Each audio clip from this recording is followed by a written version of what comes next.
Good morning. आज हम लोग पढ़ेंगे living organism and their surrounding के सेकंड पार्ट, जिसमें हम डिस्कस करेंगे abiotic component and their interaction with biotic component. जैसा कि जानते हैं सभी एक इन्वायरमेंट में रहने वाले सभी बायोटिक कंपोनेंट जैसे हम दूसरे लिविंग ऑर्गेनिज्म डिपेंड करते हैं अबायोटिक कंपोनेंट जैसे कि सॉइल, वाटर, सनलाइट, इन सब चीजों इन पर हम डिपेंड करते हैं। किस तरह से डिपेंड करते हैं? फॉर एग्जांपल हम ले लेते हैं जैसे प्लांट क्या है, एक लिविंग ऑर्गेनिज्म है, यानी कि बायोटिक कंपोनेंट है जो हमारे इस एनवायरनमेंट में है। प्लांट अपना फूड प्रिपेयर करने के लिए सॉइल से मिनरल और वाटर लेता है। सॉइल से मिनरल और वाटर लेता है। सॉइल भी क्या हो गई? अबायोटिक कंपोनेंट है। मिनरल भी क्या हो गया? अबायोटिक कंपोनेंट है। और वाटर भी क्या हो गया? अबायोटिक कंपोनेंट है। सॉइल से एनवायरनमेंट से उसने क्या लिया? एनवायरनमेंट की एयर से कार्बन डाइऑक्साइड लिया। एयर भी क्या है यहाँ पे? अबायोटिक कंपोनेंट है। कार्बन डाइऑक्साइड लिया और सनलाइट के प्रेजेंस में अपना फूड प्रिपेयर किया। सनलाइट भी क्या है? अबायोटिक कंपोनेंट है। तो इस तरह से एक बायोटिक कंपोनेंट जैसे कि प्लांट लिया हमने, उसको अपना फूड प्रिपेयर करने के लिए पूरी तरह से किस पर डिपेंड है? अबायोटिक कंपोनेंट पर डिपेंड है। तो इस तरह से सभी लिविंग ऑर्गेनिज्म जो इस इन्वायरमेंट में रहते हैं वह अपने जीने के लिए अबायोटिक कंपोनेंट पर डिपेंड है। जैसे हम कहेंगे हमको मिट्टी की जरूरत नहीं है, ठीक है, हमको पानी की जरूरत तो है। अरे हमको नहीं है तो हम जो खाते हैं, जो फूड खाते हैं, जो वो तो प्लांट से आता है। तो इनडायरेक्टली हम भी क्या हो गए? अबायोटिक कंपोनेंट पे डिपेंड हो गए। तो इस तरह से एक बायोटिक कंपोनेंट और अबायोटिक कंपोनेंट ये दोनों मिलकर कंप्लीट एक यूनिफॉर्म इन्वायरमेंट बनाते हैं सब जगह के लिए, जिसमें लिविंग और नॉन लिविंग दोनों रहते हैं। देखिए आपने कि अबायोटिक कंपोनेंट भी उतना ही जरूरी है एक इन्वायरमेंट में जितना कि बायोटिक कंपोनेंट जरूरी है। अब हम बात करेंगे हैबिटेट। हैबिटेट यानी कि वह एरिया जिसमें एक लिविंग एनिमल सरवाइव करता है, लिविंग ऑर्गेनिज्म, एनिमल ना है। जैसे एग्जांपल के तौर पर एक हैबिटेट लेते हैं हम फॉरेस्ट का। तो फॉरेस्ट में बड़े से बड़ा हाथी भी सरवाइव करता है और छोटे से छोटी चींटी भी वहीं जीवित रहती है। दोनों एक दूसरे पर कंप्लीटली डिपेंड है। किस पर डिपेंड है? दोनों सभी अपने हैबिटेट पर डिपेंड है। अगर जंगल की जगह एक टाइगर खेत में रहता तो ना तो वो अपने को एक रहने के लिए प्लेस दे पाता, ना शिकार करने की जगह मिल पाती। जंगल में टाइगर के लिए सुटेबल हैबिटेट इसलिए है क्योंकि बड़े पेड़ों की छाया में वह रह सकता है, रहता है। दिन भर खाने पीने के बाद वो वहीं आराम करता है पेड़ों के नीचे छाया में, उसका अपना कोई घर नहीं है। जंगल में जो झाड़ियां हैं उनकी आड़ में छुपकर वो अपना शिकार कर लेता है, क्योंकि अगर उसका प्रे या उसका भोजन दूर से देख ले कि यहाँ पर शेर है तो उसके पास नहीं जाएगा। और खेत में छिपने की जगह नहीं है, खेत में छिपने की जगह नहीं है, इसलिए वो जंगल में है। और जंगल में झाड़ियों के पीछे वो छिपता है। खाने के लिए भी वो वहां रहता है, रहने के लिए भी उसको जंगल में सुटेबल प्लेस है। तो ये उसका क्या है? हैबिटेट। ये उसका क्या है? हैबिटेट है, जिसमें वह आसानी से रह सकता है, सरवाइव कर सकता है। वह उसका क्या है? हैबिटेट। मछलियां पानी में आसानी से रहती हैं, जैसे चाहे वैसे रह सकती हैं, लेकिन वो बाहर नहीं रह सकती, पानी के बाहर नहीं रह सकती। तो उनका हैबिटेट क्या है? वाटर। वाटर में वो आराम से रहते, बाहर नहीं रह पाते। रेगिस्तान में ऊंट सरवाइव कर सकता है आसानी से। उसको इधर के यानी कि मैदानी क्षेत्रों में रहने में उसको दिक्कत आती है, लेकिन वो ऊंट आसानी से सरवाइव करता है। उसको सुटेबल एनवायरनमेंट मिलता है कहाँ? अपने रेगिस्तान में। तो यहाँ पर हम बात करेंगे type of habitat. Different animal है जो डिफरेंट एरिया में रहते हैं। जो बर्फ ढकी हुई ऊंची माउंटेन पर रहता है वो रेगिस्तान में नहीं रह सकता। जो रेगिस्तान में रहता है वो वहां नहीं रह सकता। जो पानी में रहता है वो बाहर नहीं रह सकता, जो बाहर रहता है वो पानी में नहीं रह सकता, जो पेड़ों पर रहता है वो जमीन पर नहीं रह सकता। तो इसके आधार पर अलग अलग हैबिटेट है। इस हैबिटेट को मेनली दो ग्रुप में बांटा गया है। मेनली दो ग्रुप कौन से हैं? एक्वेटिक हैबिटेट और टेरेस्ट्रियल हैबिटेट। एक्वेटिक हैबिटेट ये किसके लिए?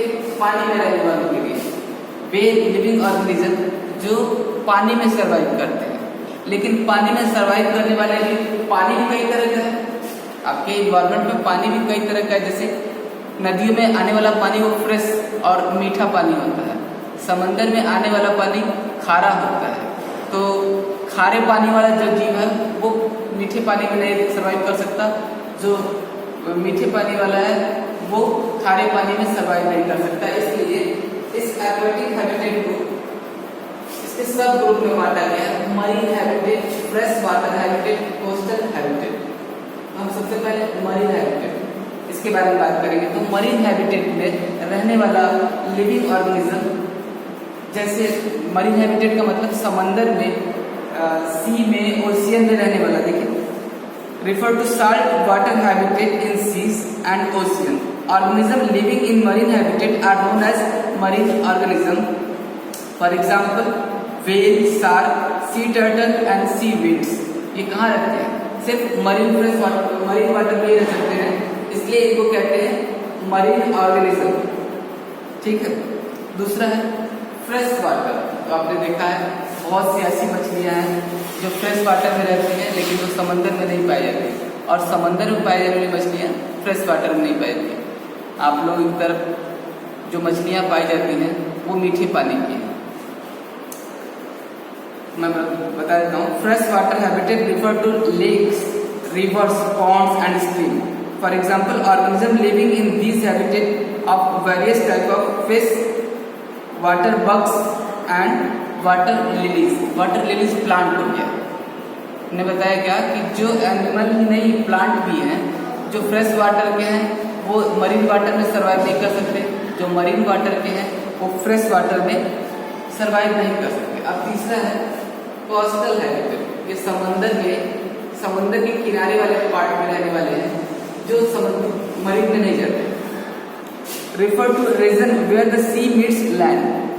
जहाँ समंदर धरती से मिलता है उस एरिया को हम कहते हैं कोस्टल एरिया। और इसमें सर्वाइव करने वाले जीव जो लिविंग ऑर्गेनिज्म है वो न तो गहरे समंदर में जा सकते हैं और न ही मीठे पानी में जा सकते हैं। There are variety of coastal habitat that support different type of living organism. Estuaries are coastal region where the river or stream containing fresh water meets the salty water of the sea. कुछ ऐसे, जैसे Simon मछली है, Simon मछली है जो पैदा होती है मीठे पानी में। साइमन मछली पैदा होती है मीठे पानी में और पैदा होने के बाद अपना पूरा जीवन बिताती है खारे पानी में। और खारे पानी में जब रिप्रोडक्शन करना होता है उसको, तो फिर वो मीठे पानी में आती है और वही रह जाती है साइमन मछली। तो ये कोस्टल एरिया वह एरिया है जहाँ पर खारे पानी और मीठे पानी आपस में मिलते हैं एक तरह से। तो साइमन मछली ऐसी जगहों में पाई जाती है। तो ये हो गया कोस्टल हैबिटेट में रहने वाले कुछ एनिमल्स जो गहरे समंदर में नहीं जाते और ये फ्रेश वाटर में भी नहीं जाते, ये नदी में वापस नहीं जाते। वो ऐसी जगह पर रहते हैं जहाँ पर ये दोनों पानी एक दूसरे से मिक्स होते हैं। अब हम बात कर रहे हैं आपसे सेकेंड टाइप हैबिटेट, जिसको हम लोग कहते हैं टेरेस्ट्रियल हैबिटेट। टेरेस्ट्रियल हैबिटेट को भी 4 सब ग्रुप में बांटा गया है। सबसे पहले डेजर्ट हैबिटेट। मैंने आपको आप लोगों से इसके बारे में बात की थी, डेजर्ट हैबिटेट। तो डेजर्ट हैबिटेट में बहुत से ऐसे लिविंग ऑर्गेनिज्म है जो कि वहाँ पे अच्छे से सर्वाइव करते हैं, और हमको जब उन जगहों पे जाना होता है हमको, तो हम उनकी ही हेल्प लेते हैं। जैसे हम अपना घोड़ा लेकर डेजर्ट एरिया में नहीं जा सकते, हम अपनी जीप लेकर नहीं जा सकते, हम अपनी कार लेकर नहीं जा सकते। हमको डेजर्ट एरिया में ट्रैवल करने के लिए डेजर्ट एरिया का जो प्लेन है वही यूज़ करना होगा। कौन सा डेजर्ट एरिया का प्लेन? तो आप जानते हैं सभी कि डेजर्ट एरिया में सबसे अच्छे ढंग से रहता है कैमल। तो कैमल वो उसके जो शरीर की बनावट है वो भी वहाँ के लिए अच्छी है, उसके दौड़ने की स्पीड भी उसमें अच्छा है, रेगिस्तान में दौड़ भी सकता है अच्छे से, और काफ़ी दिनों तक रेगिस्तान में जैसा कि आपने सुना है पानी कम मिलता है, तो लगभग वो एक बार में पानी इतना पी लेता है, जहाँ पानी रहता है वहाँ पर पानी इतना पी लेता है कि काफ़ी दिनों तक वो बिना पानी पिए रह सकता है। वहाँ पर पानी बहुत कम है। मैं पढ़ देता हूँ। Desert habitat get very little rain and very hot and dry. Some organisms living in these habitats are camels, rats, snakes and cactus. वहाँ के प्लांट भी ऐसे हैं जिनको कम पानी की जरूरत होती है, वो पानी का इवापोरेशन भी नहीं करते, यानी वो बचाते हैं। वहाँ पर रहने वाले स्नेक्स जो हैं वो इस तरह से कि जब रेत गर्म होती है तब भी वो उस पर आसानी से एक प्लेस से दूसरे प्लेस जा सकते हैं, उनके चलने का तरीका ही अलग होता है। इस तरह के जिस तरह यहाँ के इस एरिया के सांप हैं वो वहाँ के नहीं होते, उस तरह के सांप वहाँ नहीं होते जिसमें वो चल ही ना सकते। अब दूसरा है ग्रास लैंड एरिया, हम लोगों तरफ के एरिया। गेट मॉडरेट रेन, यहाँ पर पानी क्या होता है मॉडरेट, मतलब न बहुत ज़्यादा पानी बरसता है न बहुत कम, ठीक है, मॉडरेट है। Example of organism living in this habitat, zebra हो गया, जिराफ हो गया, डियर हो गया, लायन हो गया, और बहुत सारे प्लांट और ग्रास हो गए जो यहाँ पर अच्छे से सरवाइव करते हैं। तीसरा है रेन फॉरेस्ट। यहाँ पर ये हॉट और वेट एरिया होता है, यहाँ पर पानी हर समय बरसता रहता है, जिससे पानी हर समय न बरस के कुछ समय जब पानी नहीं बरस रहा तभी इवापोरेशन के कारण वहाँ पर गर्मी बहुत ज़्यादा बनी होती है, ठीक है। इसमें रहने वाले example of living organism in this habitat are monkey, snakes, tiger and hundreds of varieties of trees and living organisms। Rain forest में बहुत ज़्यादा आपको विविधता यानी कि डिफ्रेंशिएटेड मिलेंगे, अलग अलग प्लांट्स में, एनिमल्स में। एक छोटे से छोटा भी रेन फॉरेस्ट में पाया जाता है और बहुत बड़ा भी पाया जाता है एनिमल, ठीक है। अब तीसरा है टुंड्रा एंड पोलर हैबिटेट।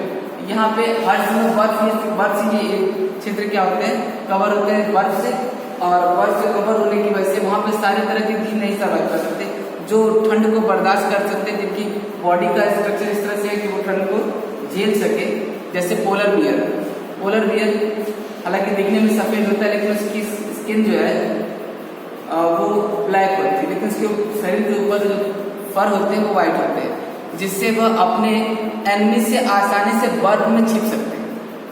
वो अपने बर्फ के कलर में उनके फर होते हैं, जिससे वह आसानी से बर्फ में छिप सकते हैं, अपने एनिमी से बच सकते हैं और अपने प्रे को पकड़ भी सकते हैं। तो जो पोलर रीजन में रहने वाले हैं केवल वही वहाँ सर्वाइव कर पाएंगे, सब नहीं कर सर्वाइव कर सकेगा। उधर के डॉग्स के बाल भी इतने बड़े बड़े होते हैं जिससे उनकी बॉडी को गर्माहट मिलती रहे, उनको ठंड न लगे, ठीक है। यहाँ पर दिया example of organism found here are polar bear, reindeer, penguin and some grasses, ठीक है। लास्ट है आपका mountain habitat. Mountain habitat are those that rise much higher than land surrounding them. Mountain habitat are cold and windy. यहाँ पर जो ऊंचे ऊंचे पहाड़ पर जो ये प्लांट होते हैं, ट्री होते हैं, वो काफ़ी लंबे होते हैं, उनकी पत्तियाँ इस तरह की होती है, जब उस पर स्नो पड़े तो आसानी से स्लिप कर सके और अधिक हवा को भी वो प्लांट झेल सकते हैं, क्योंकि वो काफ़ी फ्लेक्सिबल होते हैं, जिससे वो आसानी से हवा को भी झेल लेते हैं। मैं पढ़ देता हूँ। Snowfall also occur in higher mountain. Example of organism found here are mountain goats, yaks, sheep and pines. Pines plant है, इनके शरीर पर बड़े बड़े बाल होते हैं। याक जो बैल होते हैं इधर के, वही उधर याक कहा जाता है। उनके शरीर पर बड़े बड़े बाल होते हैं और वो उनको आसानी से ठंडे से बचाते हैं, ठीक है। इसके बाद नेक्स्ट पार्ट में हम बात करेंगे adaptation for desert, for water habitat, adaptation for polar and mountain habitat। इसके बारे में हम नेक्स्ट पार्ट में बात करेंगे। Thank you.